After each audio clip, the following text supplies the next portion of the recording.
رب زمونږ دعاګانې قبول کړي، رب مونږ د هر قسمه فتنو آفتونو امن کې وساتې، رب موسی علیه السلام له دې څومره خوشحالۍ ورکړې او ټول چا چې دنه سوال کړی دی الله تا ته پې هېڅ کمې نه راځي او زمونږ پې خدایه ډېر لوی کار کېږي.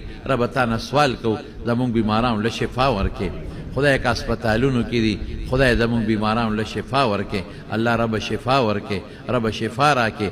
الله چې څوک بیماران دي او الله سخت بیماران دي سیریس، الله تا کې طاقت ته تا غم جوړولی شي، خدای هغې له روغ صحت ورکړي.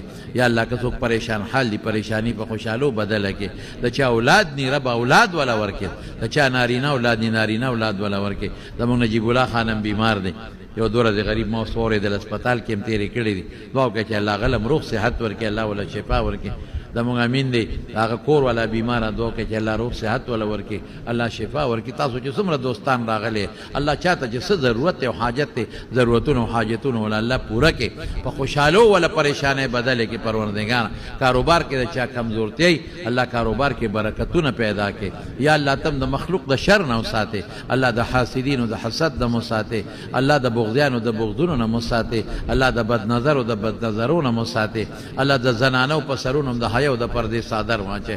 خدای څومره زنانه چې زمونږ اواز اوري زمونږ بیانونه اوري او هسې وي او نیکانې زمونږ د دعاګانو تمې کوي، خدای ته د خیر او برکت او خوشحالو زندګۍ نصیب کړي.